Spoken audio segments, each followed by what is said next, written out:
Hai teman-teman, perkenalkan nama saya Safitri Kusuma Dewi. Saya dari program studi Pendidikan Agama Islam, Institut Agama Islam Negeri Kediri.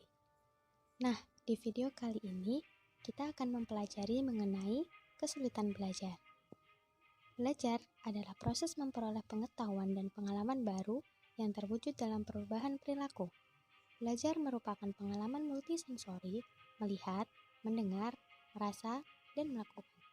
Nah, untuk pengertian dari kesulitan belajar sendiri merupakan keragaman kesulitan, baik mendengar, bicara, membaca, bernalar, menulis, dan juga berhitung.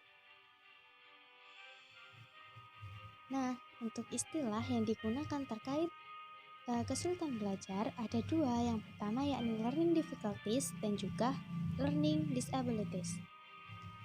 Apa itu learning difficulties?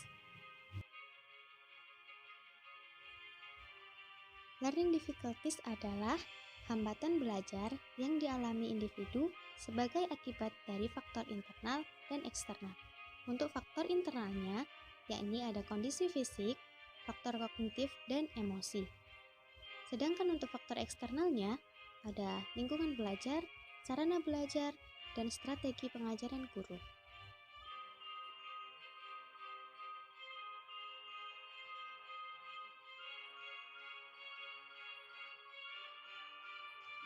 Untuk macam-macam dari learning difficulties, yang pertama ada burnout atau kelelahan fisik, mental, dan emosional yang disebabkan oleh stres yang terus-menerus.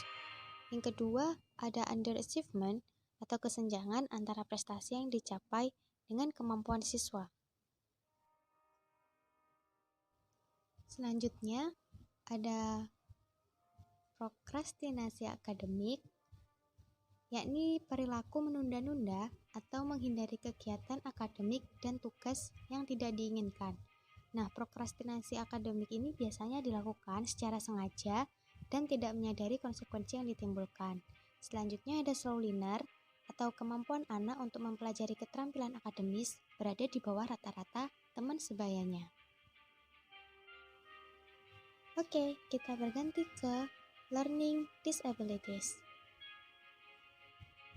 Nah, learning disabilities adalah ketidakmampuan belajar yang disebabkan oleh adanya gangguan neurologis atau sistem syaraf. Hal tersebut dapat mempengaruhi kemampuan dasar belajar, yakni berupa membaca, menulis, dan berhitung. Nah, untuk macam-macam dari learning disabilities, yang pertama ada ketidakmampuan dalam membaca atau biasa kita sebut dengan disleksia. Yang kedua, ada ketidakmampuan dalam berhitung atau diskalkulia. Yang ketiga, ada ketidakmampuan dalam menulis atau disgrafia.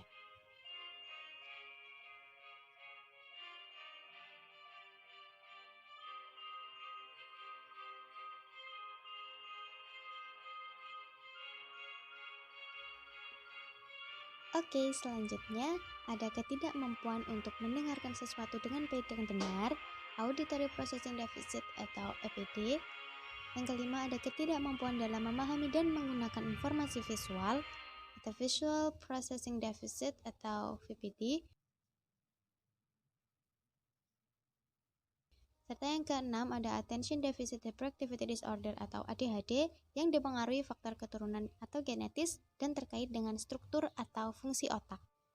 Dan yang ketujuh ada kesulitan mengenali dan memproses isyarat nonverbal atau nonverbal learning disabilities atau NLD.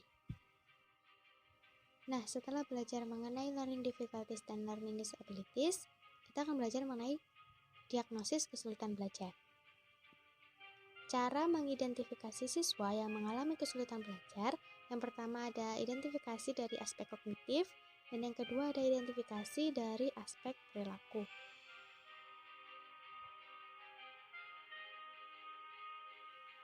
Nah, untuk mendiagnosis jenis kesulitan belajar bisa dilakukan dengan dua tes. Yang pertama ada tes formal dan juga tes sederhana. Nah, untuk tes formalnya ini bisa dilakukan dengan tes kecerdasan atau IQ dan tes pencapaian standar atau membaca, menulis, dan berhitung. Untuk tes sederhana bisa dilakukan dengan memberikan tugas sederhana saja. Oke, sekian dulu pembahasan materi mengenai kesulitan belajar. Kurang lebihnya mohon maaf. Sampai jumpa di video selanjutnya. Terima kasih.